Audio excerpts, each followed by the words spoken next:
Hello guys, എല്ലാവർക്കും ആശ എഡ്യൂക്കേഷൻ്റെ പുതിയൊരു വീഡിയോയിലേക്ക് സ്വാഗതം. ഇന്ന് നമ്മൾ നോക്കാൻ പോകുന്നത് 5ാം ക്ലാസ്സിലെ കേരള പാഠാവലിയിലെയും 2ാമത്തെ ചാപ്റ്ററായ കാട്ടിലെ മഴ എന്ന യൂണിറ്റാണ് നമ്മൾ നോക്കാനായിട്ട് പോകുന്നത്. അപ്പോൾ നമുക്ക് പാഠത്തിലേക്ക് പോകാം. ഇവിടെ ഫസ്റ്റ് ചാപ്റ്ററിൽ ഈ ഫസ്റ്റ് ഭാഗത്ത് കൊടുത്തേക്കുന്നത്, ഫസ്റ്റ് പേജിൽ കൊടുത്തേക്കുന്നത് ഈ ഒരു ചിത്രം കൊടുത്തിട്ടുണ്ടല്ലേ. അതൊരു കണ്ടു കഴിഞ്ഞ കാടാണ് നമുക്ക് തോന്നും. അപ്പോൾ ആ കാടിൽ മഴ പെയ്യുന്ന ഒരു സീനാണ് നമ്മൾ കാണുന്നത്. എന്നിട്ട് ആ ചിത്രത്തിൻ്റെ മുകളിൽ ചാപ്റ്ററിൻ്റെ പേര് എഴുതിയിട്ടുണ്ട്. ചാപ്റ്ററിൻ്റെ പേര് എന്താണ്? കാട്ടിലെ മഴ. അതിന് മുകളിൽ ഒരു ചെറിയ ബോക്സിൽ ഒരു ചോദ്യം പോലെ കൊടുത്തിട്ടുണ്ട്. വീടിൻ്റെ തിണ്ണയിൽ നിന്ന് മഴ കാണുന്ന കുട്ടിയെ ഈ യൂണിറ്റിൻ്റെ തുടക്കത്തിൽ പരിചയപ്പെട്ടു. കാട്ടിൽ മഴയുണ്ടാക്കുന്ന മാറ്റങ്ങൾ എന്തെല്ലാമാണ്? ഈ ലേഖനം വായിക്കും. അപ്പോൾ നമ്മൾ ഈ ചാപ്റ്റർ തുടങ്ങിയ സമയത്ത് ഒരു ഇൻട്രോ പിക്ക് പോലെ ഒരു ചെറിയൊരു വിവരണം, ഒരു കുട്ടി മഴ ആസ്വദിക്കുന്ന ഒരു ചിത്രം കൂടെ ഉണ്ടായിരുന്നു. അപ്പോൾ നമ്മൾ അതിൻ്റെ എല്ലാം എഴുതിയതാണ്. ഇനി ഇവിടെ ചോദിക്കുന്നത് കാട്ടിൽ മഴയുണ്ടാക്കുന്ന മാറ്റങ്ങൾ എന്തെല്ലാമാകും ഈ ലേഖനം വായിക്കുമെന്നാണ്. അപ്പോൾ മാറ്റങ്ങൾ എന്താണെന്നാണ് നമ്മൾ ഇനി അറിയുവാനായിട്ട് ഈ കഥയിലൂടെ പോകുന്നത്. നമുക്ക് അതിലേക്ക് കിടക്കാം. ഇന്നലെ കാട്ടിൽ കന്നി മഴ പെയ്തു. കടുത്ത വേനലിൽ നീർച്ചാലുകൾ വറ്റി വരണ്ടു. പുഴ നന്നേ മെലിഞ്ഞു. പച്ചയ്ക്ക് വിളർച്ച. തീ വീണ കുന്നുകൾക്ക് കരുവാളിപ്പ്. ആദ്യമാരും ശ്രദ്ധിച്ചില്ല. മലമുഴക്കിയും മൊഴിച്ച് മണ്ണട്ടകളും ഒഴിച്ച് കുന്നിൻ മുകളിൽ കുറുമ്പ് കാട്ടുന്ന ആനക്കൂട്ടം കണക്ക് മഴമേഘങ്ങൾ വന്നു നിറഞ്ഞത് പെട്ടെന്നായിരുന്നു. കാറ്റിൽ മഴയിരമ്പം കേട്ടപ്പോൾ കരിയിലകളുടെ കലവിലയാണെന്ന് കരുതി. കൊമ്പുകളെ പിടിച്ചു കുലുക്കി കാറ്റ് കടന്നു പോയപ്പോൾ അറിഞ്ഞു എവിടെയോ പെയ്യുന്നുണ്ട്. കാറ്റിൻ്റെ 2ാം വരമ്പിൽ ആദ്യ തുള്ളികളും എത്തി. ഇതാണ് ഫസ്റ്റ് ആ ഇൻട്രോ പേജിൽ കൊടുത്തിരിക്കുന്ന ഭാഗം. എന്താണ് ഈ കന്നിമഴ അല്ലേ? ഇന്നലെ കാട്ടിൽ കന്നിമഴ പെയ്തു. കന്നിമഴ എന്ന് പറഞ്ഞാൽ എന്താ? ആദ്യമായിട്ട് പെയ്യുന്ന, കന്നിമാസത്തിൽ ആദ്യമായിട്ട് പെയ്യുന്ന മഴയാണ് ഇത് കന്നിമഴ എന്ന് പറയുന്നത് അല്ലേ? കടുത്ത വേനലിൽ നീർച്ചാലുകൾ വറ്റി വരണ്ടു. പുഴ നന്നേ മെലിഞ്ഞു. പച്ചയ്ക്ക് വിളർച്ച. തീ വീണ കുന്നുകൾക്ക് കരുവാളിപ്പ്. ആദ്യമാരും ശ്രദ്ധിച്ചില്ല. മലമുഴക്കിയും മണ്ണട്ടകളും ഒഴിച്ച്. അപ്പോൾ എന്താണ്? അപ്പോൾ ഇന്നലെ കാട്ടിലെ മഴ പെയ്തു എന്നാണല്ലേ പറയുന്നത്. അപ്പോൾ എന്താണ്? അതിന് മുമ്പുള്ള കാര്യമാണ് ഇവിടെ പറയുന്നത്. കടുത്ത വേനലിൽ, അവിടെ വേനൽ എന്താണ്? നീരുറവകൾ, നീർച്ചാലുകളൊക്കെ വറ്റി വരണ്ടു. പുഴയാണെങ്കിൽ മെലിഞ്ഞു പോയി. വെള്ളമില്ലാത്തതുകൊണ്ട് എന്താണ്? വരണ്ടു തുടങ്ങി.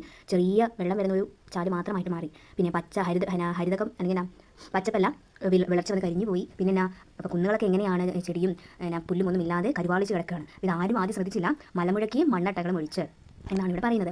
കുന്നിൻ മുകളിൽ കുറുമ്പ് കാട്ടുന്ന ആനക്കൂട്ടം കണക്ക് മഴമേഘങ്ങൾ വന്നു നിറഞ്ഞത് പെട്ടെന്നായിരുന്നു. അപ്പോൾ കുറച്ച് കഴിയുമ്പോൾ പെട്ടെന്ന് എന്താണ്? കുന്നിൻ്റെ മുകളിലെ മഴമേഘങ്ങൾ ഇങ്ങനെ ആനക്കൂട്ടം പോലെ, കറുത്ത ആനക്കൂട്ടം പോലെ ഇങ്ങനെ കൂടി വന്നത് പെട്ടെന്നായിരുന്നു. കാറ്റിൽ മഴയിരമ്പം കേട്ടപ്പോൾ കരിയിലകളുടെ കലപിലയാണെന്ന് കരുതി. അത് ഈ മഴ പെയ്യുന്നതിന് മുമ്പ് ഒരു ഈരച്ച പോലെ നമുക്ക് കേൾക്കാറുണ്ടല്ലേ.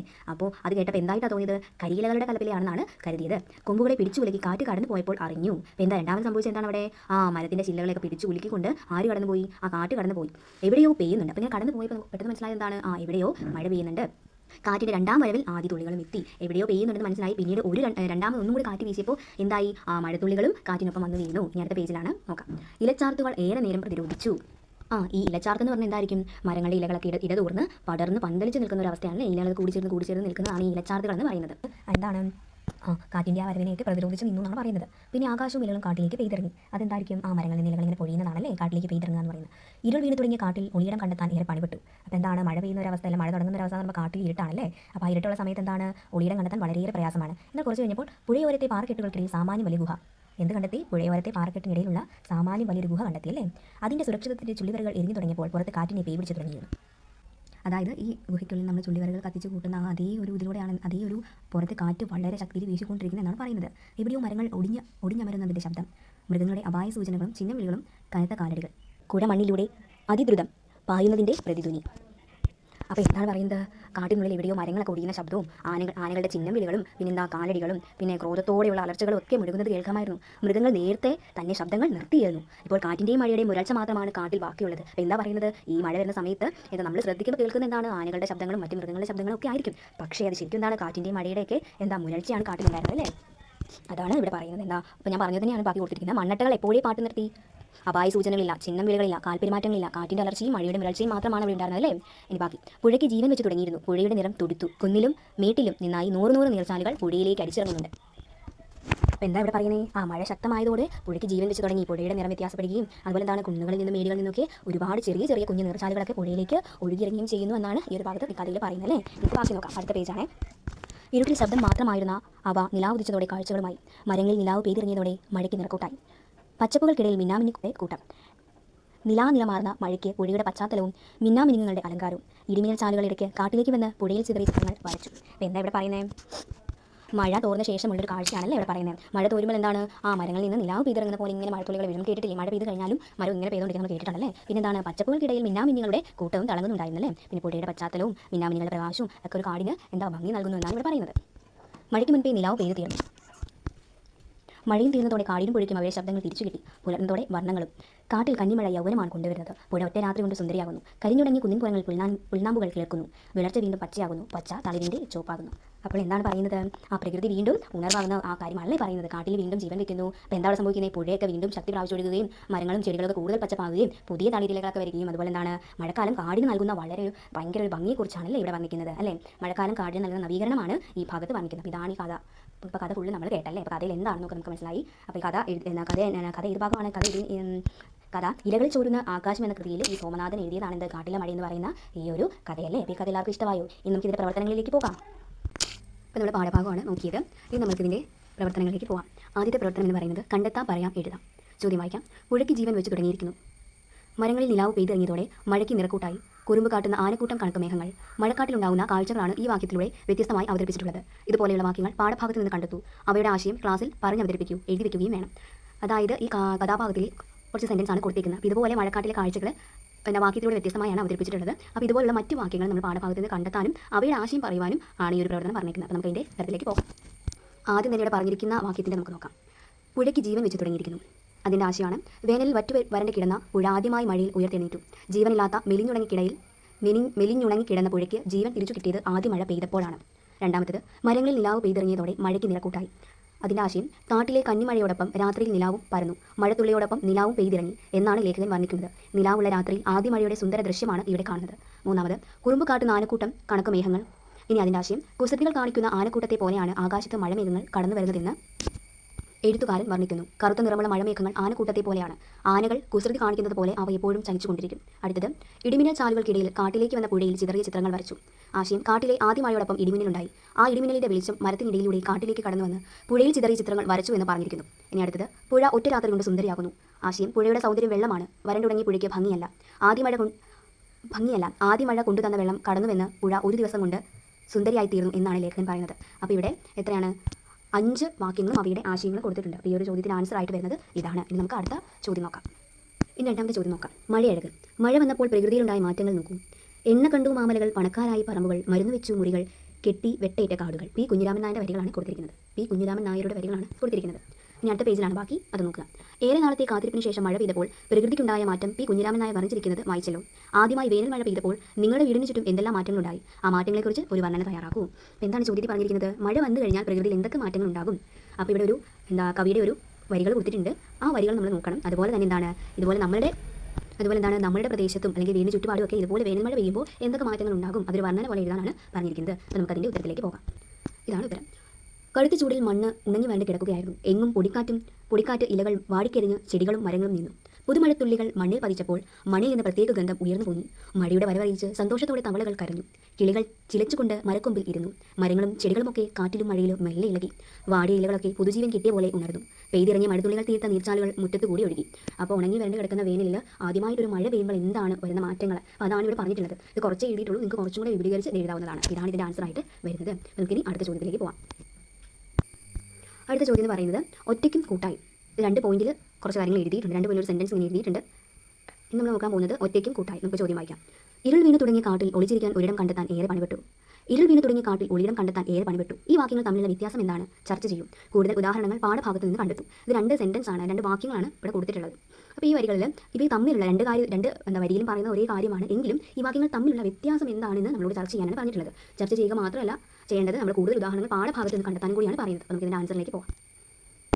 അപ്പോൾ ഈ ആദ്യത്തെ വരിയിൽ എന്താ പറയുക? ഒളിച്ചിരിക്കാൻ ഒരിടം എന്നും രണ്ടാമത്തിലാണെങ്കിൽ ഒളിയിടം എന്നുമാണ് ഉപയോഗിച്ചിരിക്കുന്നത്. അപ്പോൾ ഈ ഒളിയിടം എന്ന് പറയുന്നതിന് പിരിച്ചെഴുതിയതാണ് ഈ ഒളിച്ചിരിക്കാൻ ഒരിടം എന്നത്. അപ്പോൾ ഈ വാക്യങ്ങൾ തമ്മിലുള്ള വ്യത്യാസം എന്താണ്? ഈ ഒളിച്ചിരിക്കാൻ ഒരിടം എന്ന ആ ഒരു വാക്യം ആദ്യത്തിലുണ്ട്, രണ്ടാമതിൽ ഒളിയിടം എന്നാണ് പറഞ്ഞിരിക്കുന്നത്. അപ്പോൾ എന്താണ്? ആദ്യത്തെ വരിയിൽ അത് പിരിച്ചെഴുതിയതാണ്. രണ്ടാമത്തെ വരിയിൽ ആ 2 വാക്കുകൾ ഒരുമിച്ച് ചേർത്താണ് എഴുതിയിരിക്കുന്നത്. അതാണ് ഈ 2 വാക്യത്തിലെ വ്യത്യാസം എന്ന് പറയുന്നത്. അപ്പോൾ ആദ്യത്തേത് എന്താണ്? ഒളിച്ചിരിക്കാൻ ഒരിടം എന്നും രണ്ടാമത്തേതിൽ ഒളിയിടം എന്നുമാണ് ഉപയോഗിച്ചിരിക്കുന്നത്. അപ്പോൾ ഈ ഒളിയിടം എന്നതിന് പിരിച്ചെഴുതിയതാണ് ഈ ഒളിച്ചിരിക്കാൻ ഒരിടം എന്ന് പറയുന്നത്. പിന്നെ കൂടുതൽ ഉദാഹരണങ്ങൾ കണ്ടെത്തുകയാണെങ്കിൽ, 1 കുന്നിൻ മുകളിൽ കുറുമ്പ് കാട്ടുന്ന ആനക്കൂട്ടത്തെ കണക്ക്. ഈ കുന്നിൻ മുകളിൽ കുറുമ്പ് കാട്ടുന്ന ആനക്കൂട്ടങ്ങളുടെ കണക്കിന് എന്ന് നമുക്ക് വേണമെങ്കിൽ തിരിച്ചെഴുതാം അല്ലേ. അപ്പോൾ ഇനി അതാണ് ഒരു ഉദാഹരണം വരുന്നത്. ഇനി രണ്ടാമത്തെ ആണെങ്കിലോ കാറ്റിൽ മഴയിരമ്പം കേട്ടപ്പോൾ. അപ്പോൾ നമുക്ക് ഈ മഴയിരമ്പത്തിൻ്റെ രണ്ടായിട്ട് ഇരമ്പം എങ്ങനെ വരും? പിരിച്ചെഴുതുമ്പോൾ എങ്ങനെ വരും? കാറ്റിൽ മഴയുടെ ഇരമ്പം കേട്ടപ്പോൾ എന്ന് വരും. അത് രണ്ടാമത്തെ ഉദാഹരണം. ഇനി മൂന്നാമത്തെ നോക്കുകയാണെങ്കിലോ മരങ്ങൾ ഒടിഞ്ഞ മരുന്നതിൻ്റെ ശബ്ദം. ഈ മരുന്നതിൻ്റെ ശബ്ദം എന്ന ആ ഒരു വാക്കിനെ നമ്മൾ പിരിച്ചെഴുതി എങ്ങനെ വരും? മരങ്ങൾ ഒടിഞ്ഞു അമരുന്നതിൻ്റെ ശബ്ദം അങ്ങനെ വരും അല്ലേ. ബാക്കി എല്ലാ വാക്കുകളും സിമ്പിളാണ്. അത് ലളിതമായ വാക്കുകൾ. അതിൽ നമുക്ക് പിരിക്കാൻ ഇനി ഒന്നുമില്ല. അപ്പോൾ അതുകൊണ്ട് ഇവിടെ ഉള്ള വാക്കേതാണ് ഇപ്പം കുറച്ചും കൂടെ വ്യത്യസ്തമായി കാണുന്ന വാക്കേതാണ് മരുന്നതിൻ്റെ ശബ്ദം. അപ്പോൾ അതിൻ്റെ അർത്ഥം പോലും നമുക്ക് പെട്ടെന്ന് മനസ്സിലാക്കണമെന്നില്ല. അപ്പോൾ അതിന് തിരിച്ചു ചെയ്യുമ്പോൾ എങ്ങനെ വരും? അമരുന്നതിൻ്റെ ശബ്ദം എന്ന് വരും അല്ലേ. നിലമാർന്ന മഴയ്ക്ക്, നീല നിറമാർന്ന മഴയ്ക്ക് എന്ന ഒരു ഇതിൽ ഏതായിരിക്കും തിരിച്ചു ചെയ്തേ? നീല നിറമാർന്ന അതായിരിക്കും അല്ലേ വരുന്നത്. അപ്പോൾ അത് തിരിച്ചു ചെയ്യുമ്പോൾ എങ്ങനെ വരും? നിലാവിൻ്റെ നിറമാർന്ന മഴയ്ക്ക് എന്ന് വരും. ഇപ്പോൾ നമുക്ക് എത്ര ഉദാഹരണങ്ങൾ കിട്ടി? 4 ഉദാഹരണങ്ങൾ നമുക്ക് കിട്ടിയല്ലേ. ഇതൊക്കെ നിങ്ങളൊന്ന് ജസ്റ്റ് നോക്കി വെക്കുക. ഇതുപോലുള്ള വാക്യങ്ങൾ തന്നിട്ട് അവയിലെ വ്യത്യാസം കണ്ടെത്താനൊക്കെ ചോദ്യം വരും. ഇത് ജസ്റ്റ് നിങ്ങളൊന്ന് പഠിച്ചിരിക്കുക. എന്തായാലും പരീക്ഷയ്ക്കൊക്കെ വരുന്നതായിരിക്കും. ഓക്കെ, ഇന്ന് നമുക്ക് അടുത്ത ചോദ്യത്തിലേക്ക് പോകാം. മിണ്ടിയും പറഞ്ഞു. കടുത്ത വേനലിനു ശേഷം വന്ന മഴ കാടിനെ മനോഹരമാക്കി. മഴയും കാടും തമ്മിൽ എന്തെല്ലാം വർത്തമാനങ്ങൾ പറഞ്ഞിട്ടുണ്ടാകും, എഴുതി നോക്കൂ. അപ്പോൾ എന്താണ്? ഒരു വലിയ വേനൽ കഴിഞ്ഞതിന് ശേഷം പെട്ടെന്നൊരു മഴ വരുമ്പോൾ അത് കാടിനെ കൂടുതൽ ഭംഗിയുള്ളതാക്കി. അപ്പോൾ ഈ കാടും മഴയൊക്കെ തമ്മിൽ ഒരുപാട് വർത്തമാനങ്ങൾ ഉണ്ടായി കാണും. അപ്പോൾ അത് എന്താണ് എന്ന് നമ്മളോട് ഭാവനയിൽ എഴുതാനായിട്ടാണ് ചോദ്യം തന്നിരിക്കുന്നത്. നമുക്ക് അതിൻ്റെ ഉത്തരത്തിലേക്ക് പോകാം. അപ്പോൾ കാറ്റ് പറയാണ്, ഇത്ര നാൾ എവിടെയായിരുന്നു മഴയെ നീ? ഇതിപ്പോൾ ഇവിടെ കൊടുത്തിരിക്കുന്നത് എങ്ങനെയാണ്? ഒരു സംഭാഷണം പോലെയാണ് കൊടുത്തിട്ടില്ല. അപ്പോൾ നമ്മളോട് വർത്തമാനങ്ങൾ പറഞ്ഞതല്ലേ, ഇപ്പോൾ ഒരു സംഭാഷണ രൂപമാണ് നമുക്ക് എഴുതാം. അപ്പോൾ കാറ്റ് ചോദിക്കുന്നത് എന്താണ്? ഇത്ര നാൾ എവിടെയായിരുന്നു മഴയെ നീ? നിന്നെ ഞാൻ ഒരുപാട് കാത്തിരുന്നിട്ടുണ്ട്. അപ്പോൾ മഴ പറയുകയാണ്, ഇപ്പോഴാണ് എനിക്ക് പെയ്തിറങ്ങാൻ സമയമായത്. ഇപ്പോൾ നിന്നെ കാണാനും നല്ല മനോഹരിയായി. അപ്പോൾ കാട് പറയണം, അത് നിന്റെ ആഗ്രഹം കൊണ്ടാണ്. നീ കനിഞ്ഞ വെള്ളം കൊണ്ടാണ് ഞാനിങ്ങനെ പച്ച പണിഞ്ഞു നിൽക്കുന്നത്. അപ്പോൾ മഴ പറയാണ്, നിന്റെ വടക്കേറ്റത്തുള്ള പുഴ ഒഴുകാറായില്ലേ? അപ്പോൾ കാട് പറയാണ്, ഇല്ല, അതിന് കുറച്ചുകൂടെ മഴ ലഭിക്കേണ്ടതുണ്ട്. പാവം, ഒരിറ്റ് വെള്ളമില്ലാതെ വറ്റി വരണ്ടിരുപ്പായിരുന്നല്ലോ, ഇനി ശരിയാകും. അപ്പോൾ മഴ പറയാണ്, തീർച്ചയായും പുഴകളും ആറുകളും ഒഴുകി നടക്കുന്നത് കാണുമ്പോഴാണ് എനിക്കും സന്തോഷം. ഇതാണ് ഒരു മഴയ്ക്ക് ശേഷം, ഒരു വേനലിന് ശേഷം മഴ പെയ്തപ്പോൾ ഉണ്ടായ മാറ്റങ്ങൾ ഈ കാടും മഴയും കൂടി സംസാരിക്കുമ്പോൾ അവർ പറയുന്നത്. എന്നാൽ കുറച്ചും കൂടി നിങ്ങൾക്ക് ഇതിൽ ഉൾപ്പെടുത്താവുന്നതാണ്. നമുക്ക് ഇത്രയും കാര്യങ്ങളാണ് ഈ ഒരു പാഠഭാഗത്തെ ചോദ്യങ്ങൾ കൊടുത്തിട്ടുള്ളത്. നമുക്ക് കൂടുതൽ പ്രവർത്തനങ്ങൾ നോക്കാം. അപ്പോൾ ഈ പാഠഭാഗത്ത് ഇത്രയും ചോദ്യങ്ങളാണ് ഉള്ളത്. അപ്പോൾ നമുക്ക് കുറച്ച് അധിക പ്രവർത്തനങ്ങളും കൂടി നോക്കാം. 2-3 ചോദ്യങ്ങളും കൂടി ഉണ്ട്, അതും കൂടി നമുക്ക് നോക്കാം. അപ്പോൾ ആദ്യ ചോദ്യം വരുന്നത്, മറക്കാനാവാത്ത മഴക്കാല അനുഭവക്കുറിപ്പ് തയ്യാറാക്കുക. അപ്പോൾ നമുക്ക് നമ്മുടെ ജീവിതത്തിൽ ഉണ്ടായ ഒരു മഴക്കാലത്തെ ഒരു അനുഭവം എഴുതുവാനായിട്ടാണ് ചോദ്യം പറഞ്ഞിരിക്കുന്നത്. അപ്പോൾ ഇവിടെ ഒരു കുറിപ്പ് കൊടുക്കുന്നുണ്ട്, നമുക്ക് നോക്കാം. ഒരു മഴക്കാലം എനിക്കൊരു മറക്കാൻ പറ്റാത്ത അനുഭവമായിരുന്നു സമ്മാനിച്ചത്. സ്കൂൾ തുറന്ന് ആവേശത്തോടെ കാത്തിരുന്ന ഒരു കുട്ടിയെ പോലെ മഴയും വന്നെത്തി. സ്കൂൾ തുറന്ന് ഒരാഴ്ച പിന്നിട്ടിട്ടും മഴ ശക്തമായി പെയ്തുകൊണ്ടിരുന്നു. പുതിയ യൂണിഫോമും ബാഗും കുടയുമായി ഞാൻ സ്കൂളിൽ പോകാൻ വീട്ടിൽ നിന്നും ഇറങ്ങി. അന്ന് നല്ല മഴയുള്ള ദിവസമായിരുന്നു. മഴയായതിനാൽ റോഡ് മുഴുവൻ ചെളിവെള്ളം ഉണ്ടായിരുന്നു. കുട ചൂടിയിട്ടുണ്ടെങ്കിലും എൻ്റെ ബാഗും യൂണിഫോമും എല്ലാം നനഞ്ഞു കുതിർന്നിരുന്നു. പെട്ടെന്നൊരു ബൈക്ക് അതുവഴി കടന്നു പോയതും എൻ്റെ യൂണിഫോമിൽ ചെളിവെള്ളം തെറിച്ചതും ഒരുമിച്ചായിരുന്നു. അന്ന് ഞാൻ സ്കൂളിൽ പോകാൻ തിരികെ വീട്ടിലേക്ക് പോയി. ഞാൻ സ്കൂളിൽ പോകുന്നത് തടയാം. അന്നത്തെ മഴയോട് എനിക്ക് നല്ല ദേഷ്യമുണ്ടായിരുന്നു. പിന്നെ ആ സംഭവം കൂട്ടുകാരുമൊത്ത് പറഞ്ഞിരിക്കുന്ന ഒരു തമാശയായി മാറി. നല്ലൊരു അനുഭവമാണ് അല്ലേ. അപ്പോൾ നിങ്ങളുടെ അനുഭവങ്ങൾ നിങ്ങൾ എഴുതുക. അപ്പോൾ ഈ ഒരു ചോദ്യം. രണ്ടാമത്തെ ചോദ്യം നോക്കിയാൽ, നിങ്ങൾക്ക് ഇഷ്ടപ്പെടുന്ന മഴയ്ക്ക് ഒരു കത്ത് തയ്യാറാക്കുക. അപ്പോൾ കത്ത് തയ്യാറാക്കുന്നത് എങ്ങനെയാണെന്നൊക്കെ നിങ്ങൾക്ക് അറിയാമല്ലോ അല്ലേ, നിങ്ങൾ ടീച്ചേഴ്സ് പഠിപ്പിച്ചിട്ടുണ്ട്. അപ്പോൾ നമുക്കൊരു കത്ത് തയ്യാറാക്കാം. ആർക്ക്? മഴയ്ക്ക് തയ്യാറാക്കാം. അതെങ്ങനെയാണ്? ആദ്യം നമ്മൾ സ്ഥലത്തിൻ്റെ പേരും ഡേറ്റും കൊടുക്കണം അല്ലേ. ഇപ്പോൾ ഇവിടെ അമ്പ്രിക്കാവ് 8/8/2024 എന്നാണ് കൊടുത്തിട്ടുള്ളത്. ഇനി നമുക്ക് കത്തിലേക്ക് പോകാം. സ്നേഹം നിറഞ്ഞ മഴയ്ക്ക് ആദ്യം നമ്മൾ ആർക്കാണ് എഴുതുന്നത് അവരെ അഭിസംബോധന ചെയ്തുകൊണ്ട് നമ്മൾ എഴുതണം. ഇംഗ്ലീഷാണ് ഡിയ എന്ന് കൊടുക്കും അല്ലേ. അപ്പോൾ ഇവിടെ മലയാളത്തിൽ നമ്മളിങ്ങനെ എഴുതി, സ്നേഹം നിറഞ്ഞ മഴയ്ക്ക് ആർക്കാണ് കൊടുക്കുന്നത് അവരെ നമ്മൾ അഭിസംബോധന ചെയ്തുകൊണ്ട് എഴുതി. ഇനി, നീ ഇടയ്ക്കിടെ എത്തുമ്പോൾ എന്തൊരാശ്വാസമാണെന്ന് പറയാതെ വയ്യ. നീ ഞങ്ങളുടെ വീട്ടിൽ വിരുന്നുകാരനാണ്. ജൂൺ മാസമാകാറാകുമ്പോൾ എല്ലാവരും മഴ ചീത്ത വിളിക്കും. സ്കൂളിൽ ഞാൻ പോകുമ്പോൾ മഴ നനയുന്നത് എനിക്ക് വളരെയധികം ഇഷ്ടമാണ്. നീ എത്തേണ്ട സമയം എത്തിയില്ലെങ്കിൽ ഞങ്ങളുടെ കൃഷിയെല്ലാം കരിഞ്ഞു പോകും. വെള്ളമില്ലാതെ കറണ്ട് ഉണ്ടാവില്ലല്ലോ. മഴ ചിലപ്പോൾ ഞങ്ങൾക്ക് ശല്യമായി തോന്നുമെങ്കിലും നീ ഞങ്ങൾക്ക് ഏറെ ഉപകാരിയാണ്. അത് ഞങ്ങൾ ഒരിക്കലും മറക്കില്ല. ഇനി നീ എത്തുന്നതും കാത്ത് ഞങ്ങൾ ഇരിക്കുന്നു. സ്നേഹപൂർവ്വം ഇന്ദു. ഒരു കൊച്ചുകുട്ടി എഴുതിയിരിക്കുന്ന ഒരു കത്താണല്ലേ. അപ്പോൾ നിങ്ങളുടെ മഴയ്ക്ക് ഇതുപോലെ കത്തൊക്കെ തയ്യാറാക്കാനായിട്ട് നോക്കണം. ഇനി നമുക്ക് മഴപ്പാട്ടുകളിലേക്ക് കിടക്കാം. കുറച്ച് മഴപ്പാട്ടുകൾ നോക്കാം. ഒന്ന്, ചെറുമഴ. മഴ മഴ മഴ മഴ മഴ വന്നു, ഒരു മഴ ചെറുമഴ മഴ വന്നു, നല്ലൊരു പുള്ളിക്കുടയും ചൂടി മഴയത്തൂടെ നടന്നു ഞാൻ. പോം തവളകൾ പാടി ചെറുമീനുകളോ തുള്ളിച്ചാടി. മഴ വന്നേ ഹായ് മഴ വന്നേ, മേളത്തിൽ പൊടിപൂരം. ഇതാണ് ഒന്നാമത്തെ പാട്ട്. നമുക്ക് രണ്ടാമത്തെ നോക്കാം. ഹായ് മഴ. മഴ മഴ മഴ മഴ ചാറ്റൽ മഴ പെയ്തതു പെരുമഴയായി. മഴയുടെ കൂട്ടാ ഇടിമിന്നൽ ചുഴലിക്കാറ്റും വീശുന്നു. മഴ മഴ മഴ മഴ പെരുമഴയിൽ പുഴ വഴി മാറി പല വഴിയായി. ഇതാണ് രണ്ടാമത്തെ മഴപ്പാട്ട്. ഇനി മൂന്നാമത്തെ, മുത്തുമഴ. ചിന്നിത്തെറിക്കും നറു മുത്തുമഴ, നീളുന്നു പോലെ ആകാശഗംഗ പ്രസരങ്ങൾ പോലെ, യാഹാ പതിച്ചു